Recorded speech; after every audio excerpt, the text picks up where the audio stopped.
성경에 대한 반박이라는 제목으로 우리가 같이 말씀을 나누고자 합니다. 우리가 지금 우리 인간에 대해서 살피면서 우리 인간에게 의지라는 것이 자유의지라는 게 있느냐, 이 문제를 가지고 우리가 서로 얘기를 나누고 있어요. 그러니까 인간의 자유의지라는 것이 내가 선을 선택할 수도 있고 악을 선택할 수 있는 내게는 자유가 있다. 나는 언제든지 선도 선택할 수 있고 악도 선택할 수 있는 내 스스로의 의지가 있는 존재다. 우리가 이제 주로 그런 생각을 합니다. 그런데 성경에서 우리가 지금까지 얘기하고 있는 바는 뭐냐면 우리는 죄의 쇠고랑을 찾다라는 거예요. 우리의 이 자유의지라는 것이. 그래서 우리가 선을 선택할 수 있는 의지가 우리에게는 없다라는 거예요. 노예 의지밖에 없다라는 거죠. 무슨 얘기예요? 우리의 의지를 좌지우지하는 것이 죄요 사탄이라는 거예요.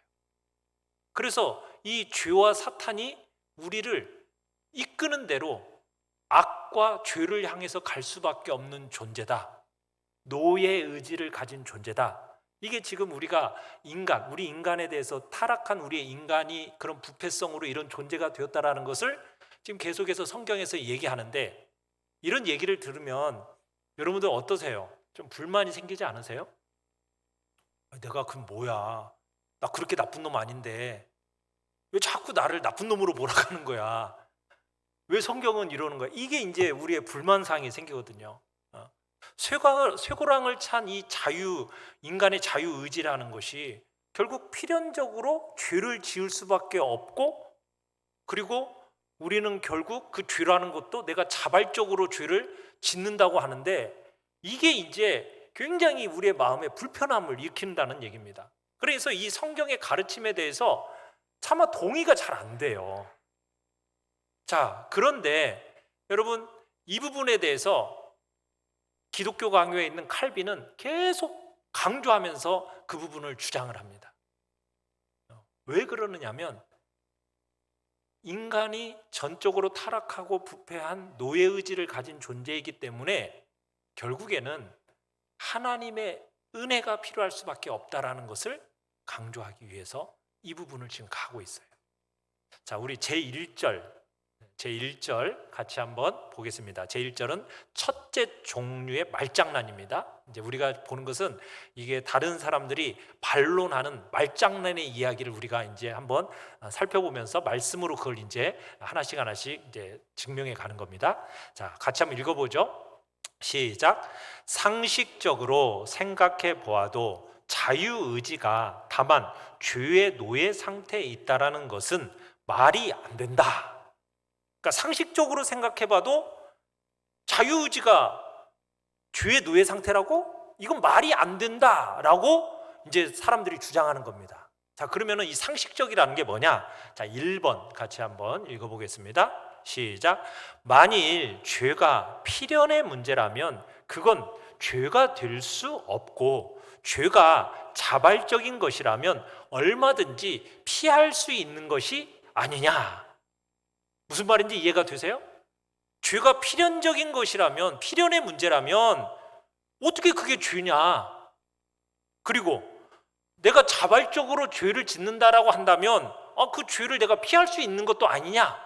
이런 식으로 이제 반론을 하는 거죠. 우리 자유의지에 대해서 죄의 노예 상태에 있다라는 것에 대한 반론입니다. 이런 반론은 옛날 어거스틴 시대에 펠라기우스라는 사람이 주장했던 내용이에요. 그러니까 죄가 필연적이라는 것이라고 해가지고 그것을 죄로 인정할 수 없다. 여러분, 이 논리 어떻게 생각하세요? 받아들일 수 있어요, 없어요? 여러분이 이건 내가 결국에는 죄를 지을 수밖에 없는 거잖아, 그러면 이건 죄가 아니지. 맞아요, 틀려요? 틀리죠. 틀립니다. 내가 죄를 자발적인 것으로 짓는다고 한다면 내가 언제든지 이 죄를 피할 수 있는 거 아니야? 이거 논리도 맞는 것 같죠? 근데 아니라는 거예요. 여러분, 하나님과 맞서서 자기로서는 달리 어쩔 수 없다라는 식이에요. 아니, 이건 어쩔 수 없다. 그런 식으로 이야기하면서 심판을 피할 수 없었다라는 식으로 이야기할 수가 없다라는 거예요. 왜냐하면 사람이요, 죄에 매여 있어서 악한 일을 할 수밖에 없는 존재라는 것. 여러분, 이게 창조에서 온 겁니까? 하나님이 그렇게 창조하셨어요? 아니죠. 하나님이 창조한 게 아니에요. 이게 어디서부터 온 겁니까? 인간의 타락과 부패로 인해서 온 현상들이잖아요. 그러니까 악한 자들의 이 변명거리로 삼는 무능력이라는 것이 도대체 어디서부터 비롯된 거예요? 아담이 자기 자신을 마귀의 그 폭정 아래 메어 놓은 데서부터 비롯된 거잖아요. 그러니까 첫사람 아담이 자기를 지으신 그 하나님에게서부터 벗어남으로 인해서 부패가 우리를 얽어맨 거죠. 그래서 모든 사람이 이 반역의 죄책을 지고 가는 것은 마땅한 겁니다. 아, 이거 나는 죄를 지을 수밖에 없는 그런 필연적인 처지에 있었으니까 어쩔 수 없어. 이건 핑계거리가 안 된다라는 거예요. 이런 필연적인 처지야말로 어떻게 보면 인간이 정죄받아 마땅한 가장 확실한 원인이기 때문입니다. 그리고 죄 아래에 있는 인간은요, 결국 필연에 의해서 죄를 지을 뿐만 아니라 그에 못지않게 사탄처럼 넘치는 악으로 우리 안에 이 악이 넘쳐나서 우리 스스로 자원해서 죄를 짓는 겁니다. 이게 인간의 상태예요. 여러분들이 우리 인간에 대해서 그런 이해가 있어야 됩니다. 우리 인간은 필연적으로 죄를 지을 수밖에 없는 존재일 뿐만 아니라 그 죄도 억지로가 아니라 자발적으로 자원해서 죄를 짓는 존재, 그게 바로 인간이라는 거죠. 자, 2번 한번 읽어보겠습니다. 어떤 또 반론이 있는가? 같이 한번 읽어볼까요? 시작. 만일 죄가 필연적이라면 상벌의 의미가 없어지는 거 아닌가? 어때요? 아니, 죄가 필연적이면 그 상벌이 무슨 의미가 있어? 이게 이제 유명한 트집 중에 하나거든요. 아니, 선행이든 악행이든 이게 사람이 자유의지로 선택하면 그러면은 내 의지를 따라 된 거니까 아, 네가 잘했어 라는 상의 의미가 있는 거고, 아, 네 의지가 이게 잘못됐으니까 벌 준다라는 의미가 있는 거잖아요. 그죠? 그렇지 않아요? 근데 우리가 죄를 짓는 것이 자발적인 욕심으로 해서 죄 짓는 것 때문에 벌을 받는 것이 마땅한 거예요. 왜? 내가 죄를 억지로 짓는 게 아니잖아요. 자발적으로 짓는 거잖아요. 그러니까 심판받고 벌 받는 것이 마땅한 거예요. 모든 죄책의 근원이 누구에게 있어요? 부패한 인간에게 있는 거예요. 그래서 여러분, 벌 받는 것은 마땅한 거예요. 그런데 상급에 대한 얘기를 한번 해봐요. 내가 의에 대한 상급, 그 상급은 내 공로로 상급받는 걸까요? 하나님의 자비하심에 달려있는 걸까요? 그죠? 내가 뭔가 공로를 잘 세워서 상을 준다? 우리는 이제 주로 그렇게 생각하는데 그게 아니에요.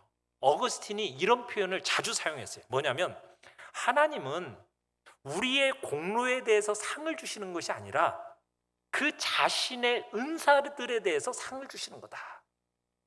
무슨 말인지 이해가 되세요? 우리 인간의 공로에 대한 보상으로 상을 주는 게 아니라 자신의 은사에 대해서 상을 주는 거다. 이렇게 표현을 하고 있어요. 그러니까 우리 자신만 보면 우리는 아무것도 아니다. 죄라는 것은 우리 자신의 것이고 공로는 하나님의 것이다. 우리는 형벌을 받아 마땅한데 상급이 임한다면 그것은 우리의 공로가 아니라 그 자신, 하나님이 주신 은사들에 대해서 주시는 것이다. 그러니까 이런 표현을 어거스틴이 자주 사용을 한 거예요. 그러니까 여러분, 우리가 상을 받는 것도 내가 어떤 공로를 세워서 그에 대한 보상으로 주어주시는 것이 아니라 결국에는 뭐예요? 하나님의 자비하심으로 말미암아 우리에게 주신 은사에 대한 상으로 하나님이 주시는 거예요.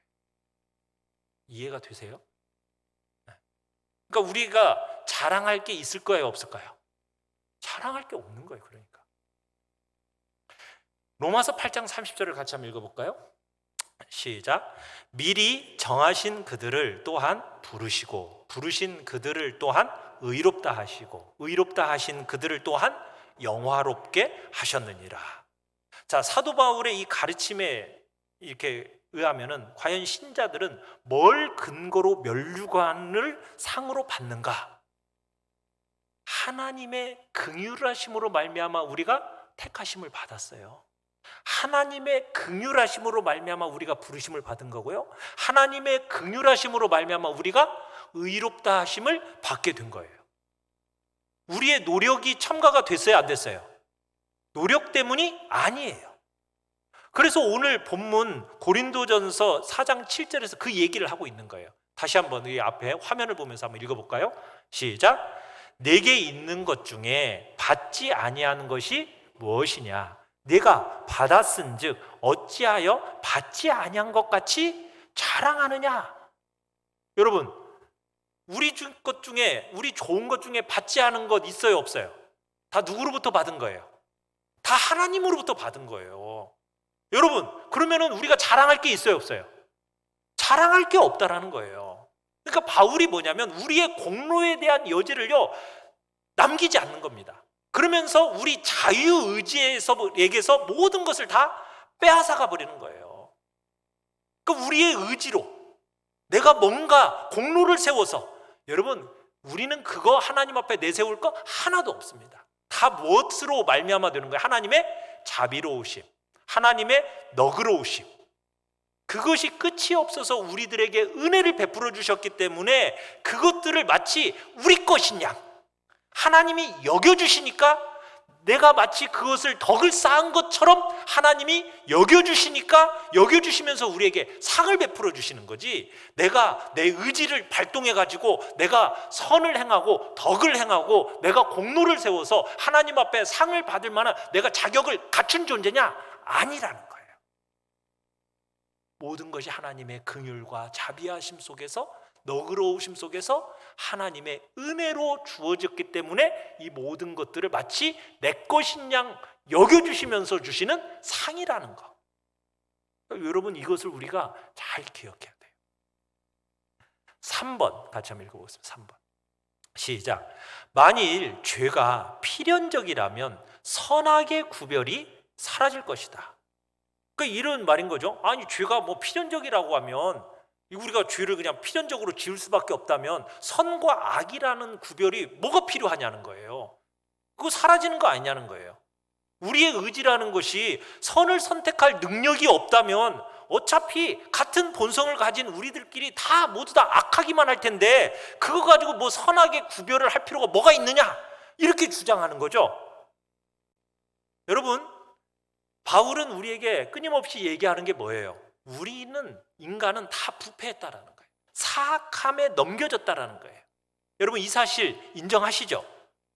자, 그런데 우리가 여기에 한 가지를 덧붙이는 건 뭐냐면, 우리에게 있어서 모든 사람이 사악함 속에 이렇게 원래는 남겨져야 되는데, 하나님이 그 사악함 속에 그 사람을 남겨놓지 않고 하나님께서 긍휼하게 여기셔가지고 그 사람을 빼내셨어. 그 사악함 속에서. 우리 모두는 다 본성적으로요 동일한 질병을 앓고 있는 겁니다. 이 죄라는 질병을 모두 다가 다 앓고 있는 거예요. 그런데 하나님께서 그의 치료의 손길을 딱 베푸셔가지고 붙잡기를 원하는 사람, 기뻐하시는 사람, 그 사람에게 질병에서 노임을 받게 하셨어요. 여러분, 이게요 얼마나 놀라운 큰 은혜라는 거예요. 원래는 하나님의 의로우신 판단에 우리가 그냥 내버려 둬지면은 우리 모두는 다 부패한 상태 속에서 그냥 다 허비하다가 결국에는 다 지옥불에 태워져 버려질 존재들이 바로 우리들이에요. 그런데 하나님이 어떤 사람은 긍휼히 여기셔가지고 그 동일한 본성의 질병 속에서 허덕이는 그 사람을 다 끄집어내셔가지고 그 사람으로 하여금 꿋꿋이 인내하면서 꿋꿋이 믿음으로 승리하도록 가게 하시는 사람이 있더라는 거예요. 그리고 어떤 사람은 그냥 처음부터 내버려 두시고, 또 경주를 시작했다가도 금방 넘어지게 하시고, 불안정해서 넘어진 그 사람으로 하여금 하나님이 붙들어 주지 않으시는 사람이 있더라는 거예요. 그런데 다른 데 이유가 있는 것이 아니라 이 모든 게 뭐냐면요, 하나님의 기뻐하시는 뜻 가운데 이루어지는 일이라는 거예요. 이게 주권이에요. 하나님의 주권이에요. 우리가 왜 나는 택하셔가지고 이 구원의 자리, 복된 자리, 생명의 자리에 놓으셨는데, 아니 왜 저 사람들은 내버려 두셔가지고 저 지옥불에 갈 수 있도록 그냥 내버려 두셨어요? 여러분, 그것을 우리가 따질 수 있어요, 없어요? 그건 우리의 따질 일이 아니에요. 그건 하나님이 자신의 기뻐하시는 뜻을 따라서 하시는 일이에요. 우리는 뭐만 하면 돼요? 나도 동일하게 저렇게 지옥불에 태워질 만한 존재인데, 나는 어떻게 특별하게 하나님이 나를 긍휼히 여기셔가지고 그 자리에서 빼내셔가지고 나를 이렇게 믿음의 자리에 세워놓으시고, 그리고 영원한 생명을 끝까지 꿋꿋이 인내함으로 갈 수 있도록 나를 이렇게 붙들어 주시는 걸까? 우리는 이것에 대한 감사와 감격을 가져야지, 왜 하나님이 저 사람은 저렇게 해요? 이렇게 따질 일이 아니라는 거죠. 자, 그 다음에 4번을 같이 한번 해보세요. 4번 시작. 만일 죄인에게 순종할 능력이 없다면 교훈도 필요 없고 권면도 무의미하고 책망하는 일도 어리석은 것이 되고 말 것이다. 그러니까 죄인에게 순종할 능력이 없다라고 지금 주장하고 있는 거잖아요, 성경에서. 그러면은 순종할 능력이 없는 사람한테 뭐하러 교훈하고 뭐하러 책망해요? 그냥 내버려 두지. 아무 의미도 없는 일을 뭐하러 그렇게 하냐? 어때요? 그럴듯한 말 같죠? 근데 어거스틴도 이와 같은 비슷한 반대를 받았을 때 책망과 관용이라는 글에서 이런 표현을 썼어요. 오 사람아, 네가 행해야 할 바를 계명을 통해서 배워라. 네게 계명이 없다는 것이 내 자신의 과실이라는 것을 책망을 통해서 배워라. 네가 갖기를 소원하는 바를 어디서 받을 수 있는지를 기도를 통해서 배워라. 그러니까 어거스틴은 뭐냐면 교훈, 권면, 책망 이런 게 필요 있대요, 없대요?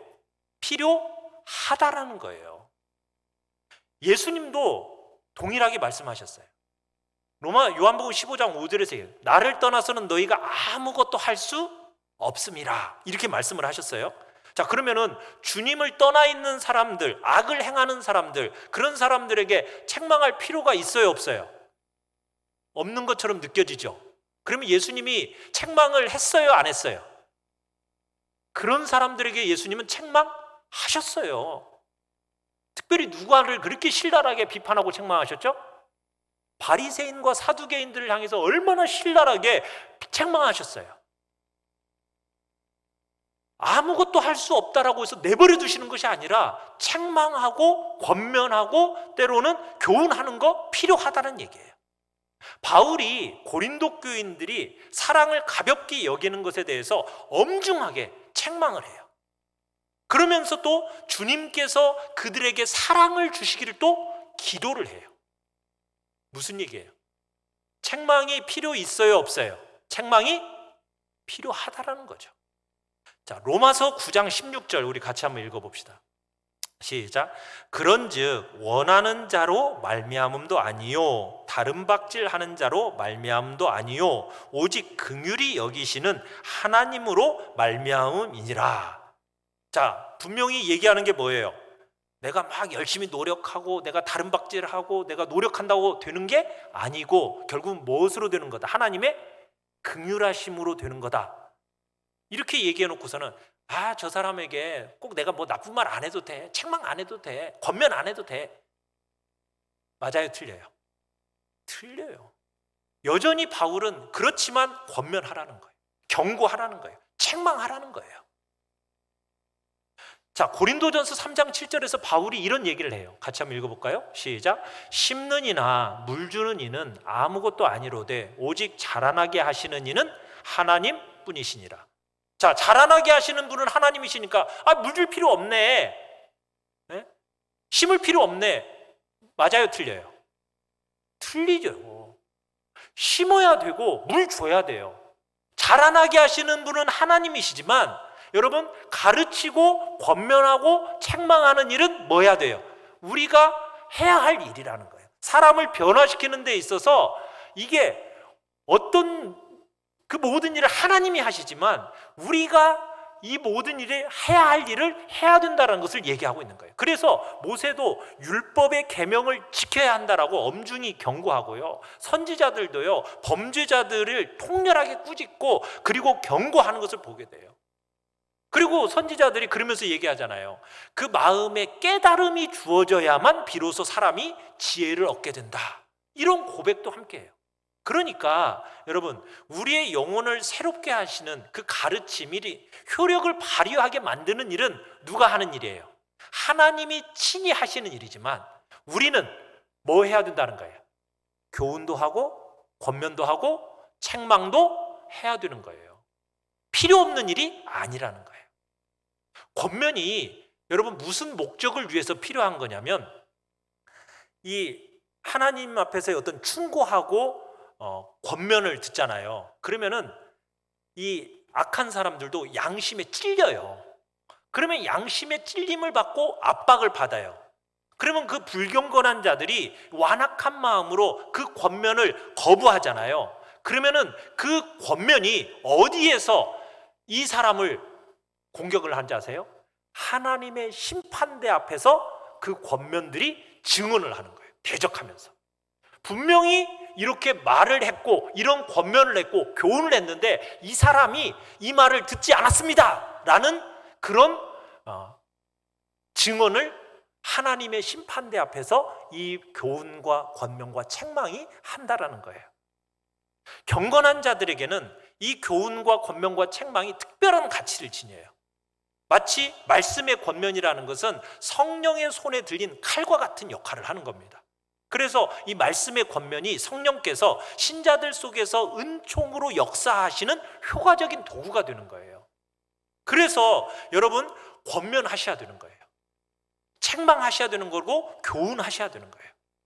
이 권면을 통해서 은혜를 받도록 우리를 준비시키시는 거예요. 그 권면에 순종하도록 만드시는 거예요. 그러니까 성령께서 속에서 활동하신잖아요. 그런데 그 활동이 권면이라는 걸 통해서 우리 속에 선한 마음을 막 불러일으키는 거고요, 게으름을 흔들어 없애고요, 불의와 또한 그 독묻은 달콤한 사탕 발림에 대한 욕심을 제거하는 일을 하는 겁니다. 그러니까 불의에 대한 미움, 혐오, 이것을 우리의 마음속에 불러일으키는 일을 하는 게 뭐다? 권면이고 교훈이고 책망이라는 거예요. 그러니 이게 쓸 데 있어요, 없어요? 쓸 데 있는 거죠. 그래서 여러분, 교훈하고 권면하고 책망 필요한 겁니다. 인간이 죄 지으면 죄를 지을 건데 우리가 책망해봤자 의미가 없어? 아니에요. 의미 있는 일이라는 거예요. 하나님께서 택하신 자들 안에서 두 가지 방법으로 역사를 하세요. 어떻게 역사하냐면, 내적으로는요 성령을 통해서 역사하십니다. 외적으로는 뭘 통해서 역사하신지 아세요? 말씀을 통해서 일하세요. 말씀을 통해서. 그러니까 성령께서 우리 안에 택한 자들의 마음에 빛을 비추어 주셔서 의를 사랑하게 하시고 배양하는 마음을 막 불러일으키거든요. 그래서 새로운 피조물로 성령께서 만들어내세요. 그리고는 말씀을 통해서 이 새로운 피조물로 하여금 이제는 그 상태를 사모하게, 의로운 상태를 사모하고 구하고 거기에 이르도록 일깨우는 역할을 뭐가 한다? 말씀이 하는 거예요. 말씀이. 그래서 이 성령의 방식, 말씀의 방식, 이 두 가지는 함께 가는 겁니다. 버림받은 자들에게는 이 말씀이 어떤 역할을 하겠어요? 양심의 증거로 찌르는 역할을 하면서 심판날에 변명의 여지가 없도록 만드는 것이 바로 말씀이 하는 일이에요. 그리고 우리 믿는 자들에게는 이 충고와 교훈과 권면이 우리로 하여금 어떻게 해요? 유용하게, 정말 하나님의 의를 사모하고 그것을 향해서 달려가도록 만들어주는 역할을 하기 때문에 버림받은 자들에게는 이 말씀, 복음이라는 것이 사망으로부터 사망에 이르는 냄새이지만 하나님 앞에서는 아름다운 향기가 되는 것입니다. 그래서 여러분, 말씀으로 권면하고 교훈하고 책망하는 것 의미 있는 일이다 아니다? 의미 있는 일이다. 자, 제2절 둘째 종류의 말장난인데요. 자, 한번 같이 한번 읽어보겠습니다. 시작. 성경에 있는 율법과 약속과 책망을 보아도 자유의지가 다만 죄의 노예 상태에 있다는 것은 말이 안 된다. 그러니까 무슨 얘기냐면, 자, 1번으로 넘어가 보죠. 1번. 자, 시작. 하나님이 우리에게 계명을 주신 것은 우리가 당연히 그것을 선택하고 지킬 수 있는 능력이 있기 때문이다. 어때요? 맞는 말 같아요? 맞는 말 같죠? 아니, 하나님이 우리에게 왜 계명을 주셨겠어요? 계명을 주신 것이 그걸 지킬 수 있으니까, 그럴 능력이 있으니까 주신 거 아니겠느냐? 맞아요, 틀려요? 틀려요. 여러분, 만약 지킬 수 있는 교훈을, 지키지 못할 교훈을 주면 그 하나님 우리 조롱한 거 아니야? 이렇게 막 따지는 거죠. 율법이라는 것이 우리의 능력에, 어떻게 보면 우리의 능력에 맞게 제한되어 있느냐? 아닙니다. 하나님이 우리에게 율법을 주신 이유는 뭐죠? 왜 우리에게 율법을 주셨을까요? 우리의 무능함과 죄를 더 분명하게 드러내기 위해서 율법을 주신 거예요. 우리가 그 얘기는 계속 했는데 같이 한번 읽어볼까요? 갈라디아서 3장 19절 같이 한번 쭉 읽어보겠습니다. 시작. 율법은 무엇이냐? 범법함으로 더하여진 것이라. 율법으로는 죄를 깨달음이니라. 율법이 없으면 죄가 죽은 것임이라. 율법이 들어온 것은 범죄를 더하게 하려 함이라. 자, 결국 하나님께서 우리에게 율법을 주신 이유가 뭐래요? 우리의 연약함을 드러내기 위해서. 그러니까 우리에게 우리의 능력치보다도 훨씬 더 높은 상태로 율법을 우리에게 주신 거예요. 뭘 깨달아 알도록, 얼마나 우리가 무능력한 존재인지, 하나님의 은혜가 없이는 우리가 아무것도 할 수 없는 존재라는 사실을 깨달아 알게 하기 위해서 우리에게 뭘 주신 것이다? 율법을 주신 거예요. 율법이라는 것은 우리가 행해야 할 바를 가르쳐줘요. 그 다음에 곧바로 그것에 복종할 능력은 하나님의 그 선하심으로부터 나온다라는 것을 가르쳐주고 있는 것이 바로 율법인 겁니다. 그래서 율법이라는 것은 우리더러 이 능력을 받도록 기도하라고 촉구하고 있는 거예요. 왜? 내게는 능력이 없어요. 율법을 따라 순종하고 싶은데 내 순종할 능력이 내 안에 있어요, 없어요? 의지가 없어요. 능력이 없어요. 그러면 뭐 해야겠어요? 기도해야죠. 기도해야죠. 뭘 달라고? 그걸 행할 수 있는 능력을 달라고 하나님의 은혜를 구하는 거예요. 그 은혜를 구하도록 주신 것이 뭐다? 율법을 주신 거예요. 율법. 그러니까 율법이라는 것은 명령이라는 것하고 더불어서 하나님의 그 은혜의 도우심이 우리를 뒷받침해 줘야 된다는 것을 깨달아 알게 해주는 것이고, 우리의 덕성 전체가 그 하나님의 은혜에 걸려 있다는 것을 선언해 주는 그런 약속들이 바로 함께 주어지고 있는 것입니다. 우리는요, 절대로 우리의 능력과 의지로 율법을 준수할 수 있는 존재가 아니에요. 그걸 충분히 입증해 주는 것이 바로 율법이에요. 그래서 어거스틴은 이런 얘기를 했어요. 하나님께서 우리가 할 수 없는 일을 명하시는 것은 우리가 하나님께 무엇을 구해야 할지를 알게 하시기 위함이다. 그러니까 우리가 할 수 없는 일을 명하신 이유가 뭐라고요? 왜 할 수 없는 일을 우리에게 명하셨다고요? 우리가 하나님께 뭘 구해야 하는가, 이것을 알도록 하기 위해서 하신 일이라는 거죠. 그래서 하나님께서 우리에게 율법을 복종할 것을 요구하신다고 해가지고, 그 때문에 여러분, 율법을 지킬 능력이 우리에게 있는 것처럼 여기는 것은 천적으로 어리석은 생각이라는 겁니다. 우리의 모든 계명들을 지키기 위해서는 그 율법을 주신 하나님의 은혜가 반드시 있어야 돼요. 은혜가 있어야 돼요. 그 은혜가 우리에게 약속되어 있는 거죠.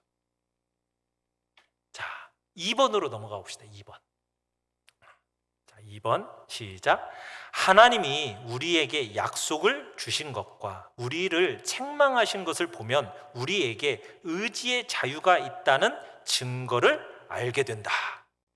자, 이런 식으로 이제 주장을 하는 거예요. 하나님이 우리에게 약속을 주시고 우리를 책망하신 것을 보면 우리에게 뭐가 있다? 의지, 자유의지가 있는 거 아니냐? 지금 이렇게 그 증거로 이제 막 내세우는 거죠. 여러분, 성경에 그래요. 이런 수많은 약속들이 있어요.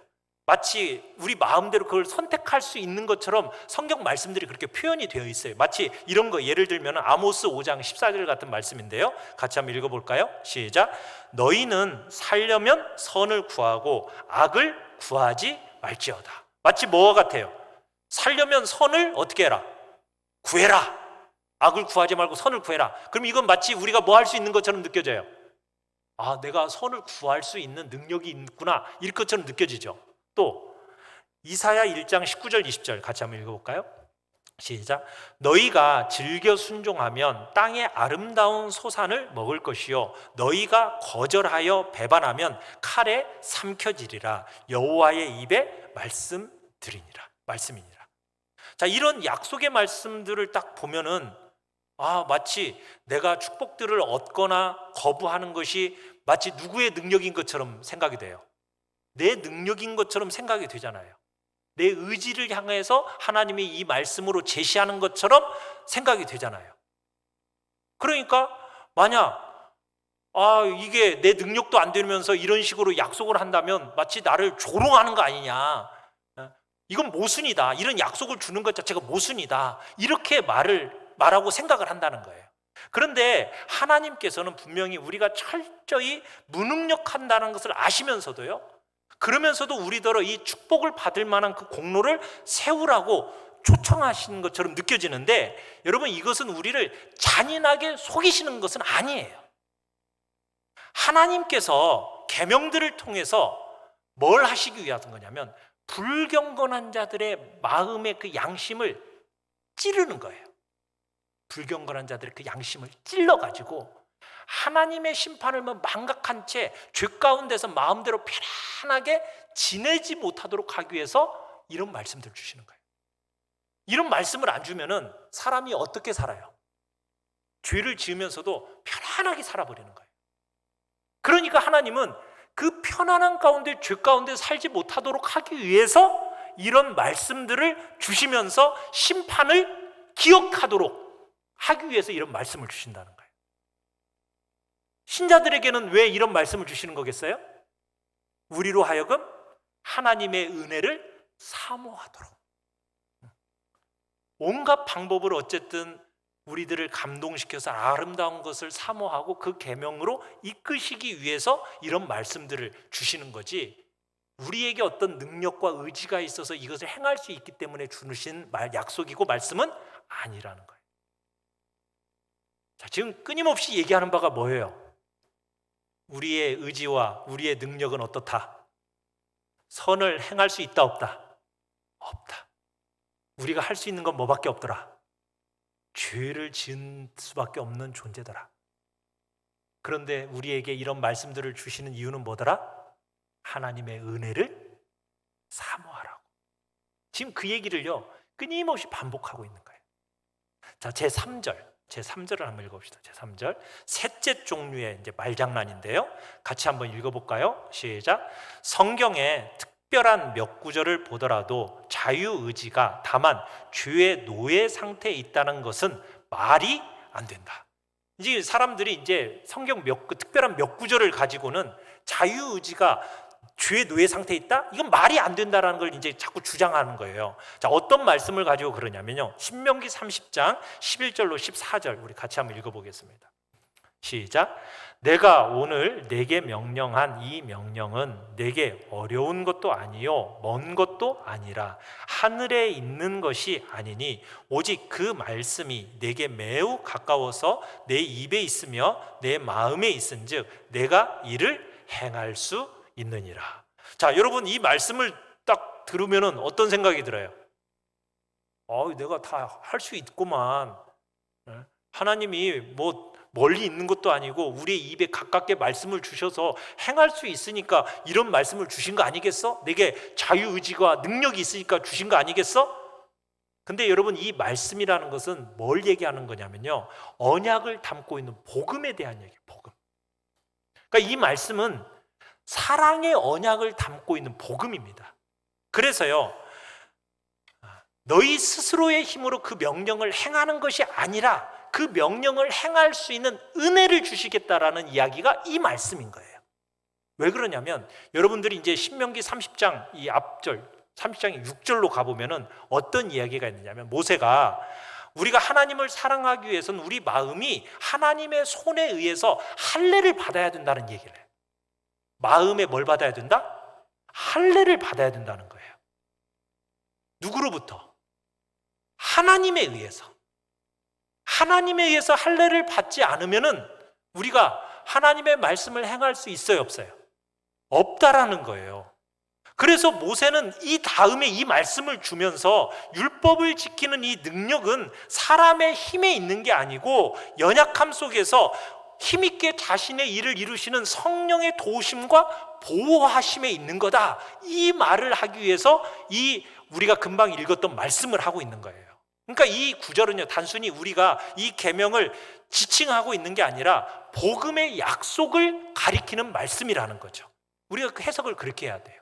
그러니까 모세의 증언을 바울이 확증해줘요. 로마서 10장에 가보면은 이 말씀을 로마서 10장에 가서 동일하게 사용을 하면서 무슨 얘기를 하냐면, 복음에서 구원이 율법으로 말미암아 제시된 그 힘들고 어렵고 불가능한 조건, 그 조건이 뭐예요? 모든 계명들을 다 지킨 자가 구원에 이르게 된다는 이 조건 아래서 주어지는 게 아니라 쉽고도 언제든지 접근할 수 있는 그 조건 아래서 주어진다라는 것을 가르치기 위해서 바로 이 말씀을 주셨다라는 거예요.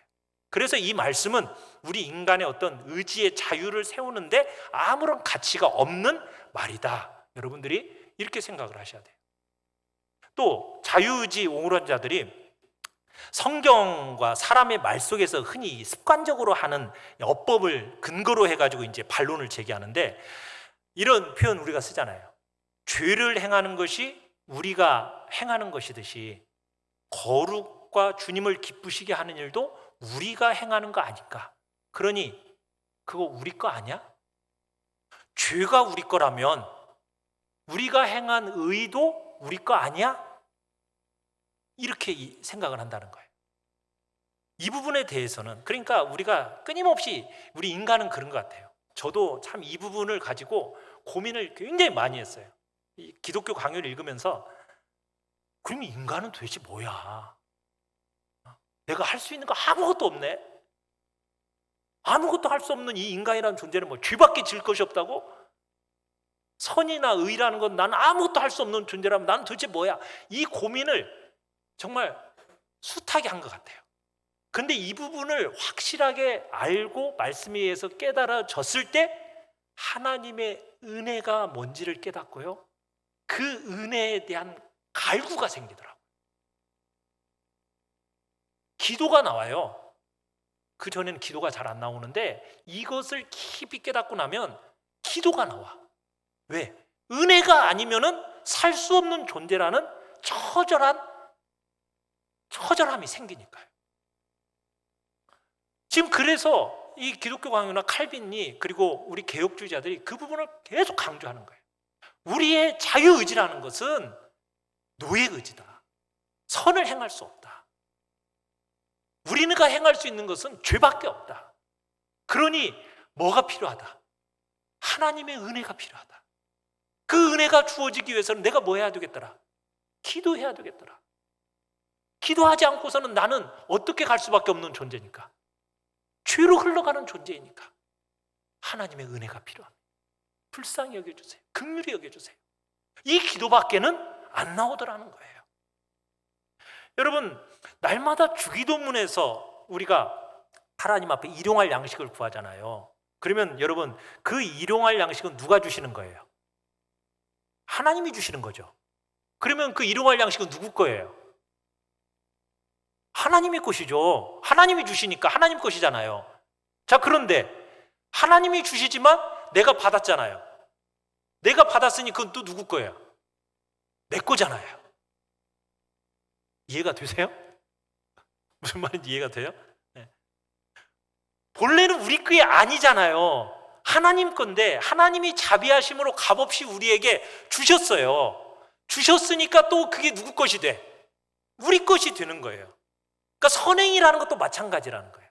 내가 어떤 선을 행하는데 그 선행이라는 것이 하나님이 너그러이 우리에게 베푸셔서 내가 그 선행을 행한 거잖아요. 그러면 그 선행은 원래는 누구 거야?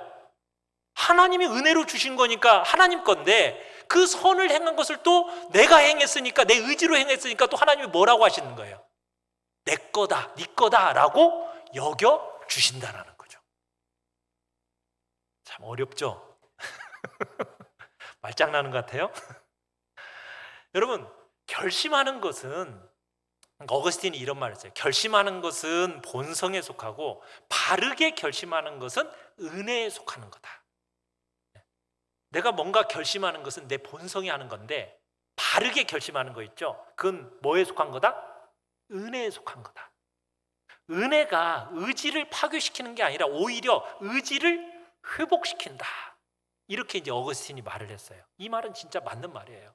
여러분, 이 우리의 의지가 부패하고 타락해 있기 때문에 이게 교정이 되어지고, 여러분 의의 참된 규범으로 인도함을 받는 것은 이것을 가리켜서 의지가 회복된다라는 얘기를 하거든요. 그리고 새로운 의지가 우리에게 창조된다라는 표현을 쓰는 거예요. 그러니까 우리가 하나님의 은혜를 떠나가지고 우리의 의지가 스스로 기여하는 바가 있어요, 없어요? 우리의 의지로는 이게 아무것도 하는 일이 없어요. 오직 뭐예요? 하나님의 은혜로 되어지는 거죠. 그러니까 우리 안에서 선한 의지, 우리 자신의 의지에서 어떤 선한 것을 찾으려고 애를 쓰면 쓸수록 전혀 소용이 없는 겁니다. 자유의지의 능력을요, 이것을 자꾸 여러분들이 하나님의 은혜하고 뒤섞어 놓으면 안 돼요. 이건 하나님의 은혜고 이건 내가 내 의지로 한 거야. 여러분, 이렇게 뒤섞어 놓으면 마치 이건 뭐와 같이 되는 거예요? 포도주를 쓴 흙탕물에다가 섞어 놓은 것 같은 거예요. 은혜를 부패시켜 버리는 겁니다. 사람의 의지에서 선한 것이 만약 나왔다라고 한다면 그건 순전히 성령의 감동하심에 의해서 된 거예요. 인정하십니까? 그 내가 한 건데. 아니에요. 순전히 성령의 감동하심. 우리는 본성적으로 우리의 의지는 악을 향해서 달려가게 되어 있는 거예요. 이걸 여러분들이 인정을 하셔야 돼요. 또 자유의지론자들이, 이 자유의지를 옹호하는 사람들이 로마서 9장 16절, 또 고린도전서 3장 9절, 누가복음 10장 30절 이걸 가지고 이 자유의지가 어느 정도 활동한다는 걸 자꾸 강조를 해요. 우리의 자유의지는 그래도 절반은 살아있다 이렇게 주장을 하는데요. 아까 읽었던 로마서 9장 16절 같이 한번 읽어볼까요? 시작. 그런즉 원하는 자로 말미암음도 아니요 다른 박질하는 자로 말미암음도 아니요 오직 긍휼히 여기시는 하나님으로 말미암음이니라. 그러니까 바울이 뜻하는 바는 뭐예요? 구원의 길을 예비해 주는 것은 사람의 의지도 아니고 노력도 아니고 오직 뭐뿐이다? 하나님의 긍휼하신 뿐이다라는 거 기억해야 돼요. 자, 그 다음에 고린도전서 3장 9절 시작. 우리는 하나님의 동역자들이요. 여러분, 동역자라고 하니까 여러분들이 마치 하나님하고 내가 뭔가 스스로 기여할 수 있는 사람인 것처럼 여러분 그렇게 생각되십니까? 그런 말로 여러분이 동역자라는 말이 사용되는 게 아니에요.